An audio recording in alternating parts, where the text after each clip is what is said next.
참 예수님, 네, 오늘 이 책을 가지고 하는 날이죠? 네, 즐거운 시간이 돌아왔습니다. 아닌가요? 네, 책 읽어보셨죠? 네, 물론 뭐 다 읽으시면 좋지만 또 눈도 어두우시고 그래서 읽기 어려우신 분들 계실 텐데요. 네, 오늘 이제 두 번째로 이 책을 가지고 좀 이야기 좀 나누겠습니다. 네, 착후의 아침, 네, 소설 최양업이라는 책입니다. 지난번에는 이 책의 첫 번째 앞에 부분을 시작을 했는데요. 네, 김대건 부제와 최양업 부제가 네, 백화점이라는 곳에서 중간 지점인 백화점에서 만나는 장면을 소개했습니다. 거기서 그 최양업 부제는 왜 김대건 부제가 자기를 만나려고 했던가 이제 이런 것이 상당히 궁금해졌는데, 네, 그날 밤 네, 두 사람은 서로 옛날을 회상하면서 여러 가지 이야기를 나누다가 김대건 부제가 자기의 그 신상에서 일어난 일을 이야기를 해주죠. 즉 1845년, 그러니까 그날 그 만난 때가 그 해인 것 같기도 하고요. 제가 잘 모르겠는데 1845년 김대건 부제가 사제서품 받던 해죠, 그때가. 근데 그 해에 사제서품을 받기 전에 최양업 부제를 만납니다. 그리고 자기가 사제서품을 받을 거다라고 얘기를 하죠.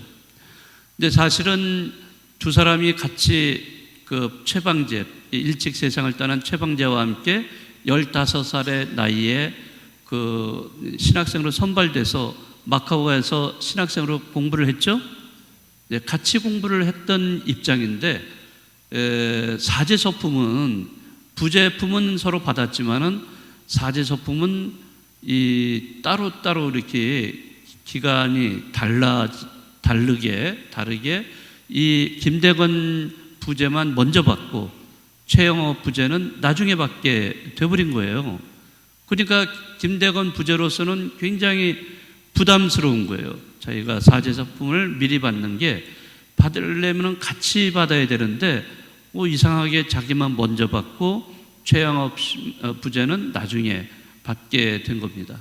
그래서 그런 부담감 때문에 만나자고 제의를 했던 것이고, 그래서 그날 밤에 정말 어렵사리 김대건 부제는 최양업 부제에게 자기가 사제서품을 받게 됐다, 이런 얘기를 하게 된 겁니다.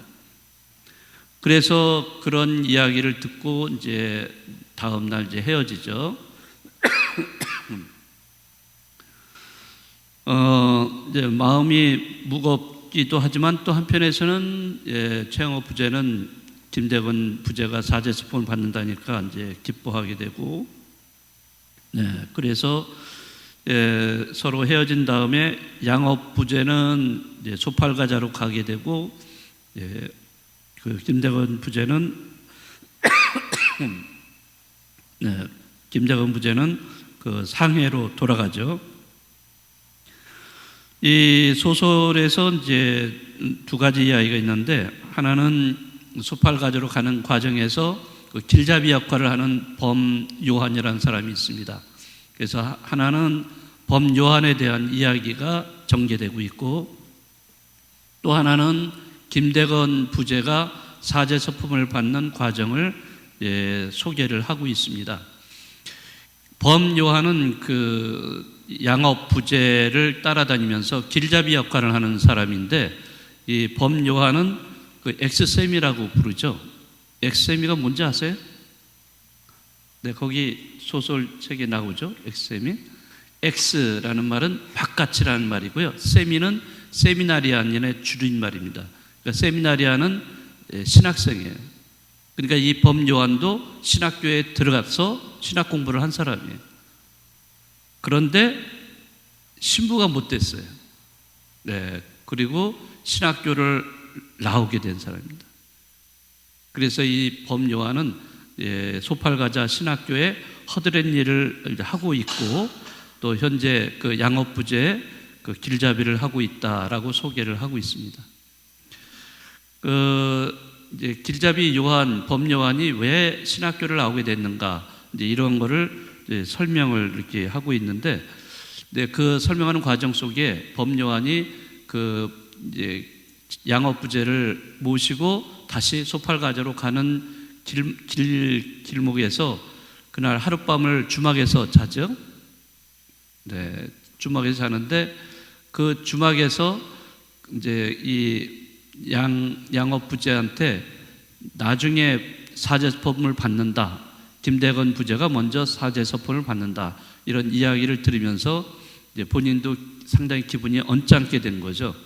자, 기분이 언짢은데 하룻밤을 주막에 자다 보니까 거기에서 주막에서 술을 혼자 마시게 되고 또 술을 마시다가 막 그 사람들과 실갱이를 벌이는 이런 과정이 나옵니다.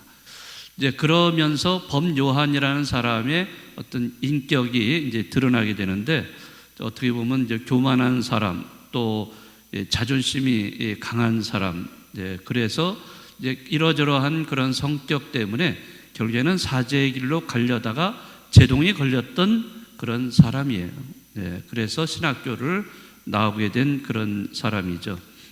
자, 그런데 이 범요한이 그날 밤에 술을 마시고 막 실갱이를 벌이고 이제 그러다가 아침에 새벽에 가까스로 이제 잠을 잠깐 자고서 일어났는데 그 자기가 가지고 있던 그 목걸이, 십자가가 달려 있는 목걸이를 가져가 버린 거예요. 그리고 나서 그 주막에 있는 사람을 통해서 이야기를 들은 거죠. 어디에 가면 찾을 수 있다. 이제 거기에 갔더니 거기에는 마약, 그러니까 아편을 가지고 장사하는 사람들이 있는 곳입니다. 이제 여기에서 제안을 받죠. 자, 네가 이제 소팔가자로 가는데 거기 장춘에 가면은 그 가게를 하나 냈으면 좋겠다. 내가 물건을 다 댈 테니까 너 이거를 팔아라. 그럼 너 부자가 될 거다. 이제 이런 제안을 받습니다. 자, 그렇지만 범요한은 이러한 제안을 일체 거절을 해버리죠. 이런 과정 속에서 그 양업부재가 거기를 찾아가서 같이 있다가 거기서 이러한 거절을 하는 이유 때문에 결국에는 많은 매를 맞고 쫓겨나게 되는 이러한 모습. 그래서 이제 양업부재와의 관계에서 그러한 일이 있었다는 것을 이야기해 주고 있습니다. 그리고 이제 한편에서 또 그 다음에는 이제 김대건 부재도 상해로 이제 가는데 루 선장이라는 배를 타고 그 상해로 돌아갑니다. 근데 루 선장과의 그 관계를 이 소설이 설명을 해주고 있습니다. 이제 그 배를 타고 가면서 김 부재는 자신이 이제 곧 사제서폰을 받으니까 대피정을 한 거예요. 한 열흘 동안 걸쳐서 상해로 가기 때문에 그 배 안에서 대피정을 한다. 나는 침묵을 지킨다. 이런 얘기를 했어요. 그러니까 루 선장이라는 사람은 침묵, 대피정 이런 걸 알지도 못하는 사람인데 어쨌든 그 배는 딱 3사람밖에는 없기 때문에 그 김대건 부재가 침묵을 지키다 보니까 너무 답답하고 그래서 여러 가지 그런 이야기도 나누는 내용들이 나옵니다. 어쨌든 루 선장은 이제 항해를 하는 중에 만난 사람인데 이 김 부재가 조선에 입국을 할 때가 있었는데 그때 이제 배를 파선 지경에 이르는 그러한 김대건 부재를 살린 적이 있어요. 그렇지만은 김대건 부재는 그런 와중에도 아주 협상을 통해서 루 선장이 구조를 하도록 그런 식의 아주 기계가 대단한 그러한 김대건 부재를 마주하게 되는 이 루 선장, 또 그러면서 또 해적을 만났을 때도 그 해적과 폭력으로 싸움을 하지 않고 어떤 이 서양식의 그러한 무력 시위를 통해서 그 해적을 물리쳤던 그런 모습, 또 김대건 부제가 5개국의 언어를 하고 있다는 그런 어떤 능력자, 여러 가지 다양한 능력을 가지고 있는 그 소유의 김대건 부제가 신부가 된다는 것을 듣고서는 너무 안타까워한 이 선장이었습니다. 그래서 결국에는 이 루 선장은 이제 그 상해로 가다가 조금 비껴서 자기 집에 잠깐 들르자고 이렇게 유인을 합니다.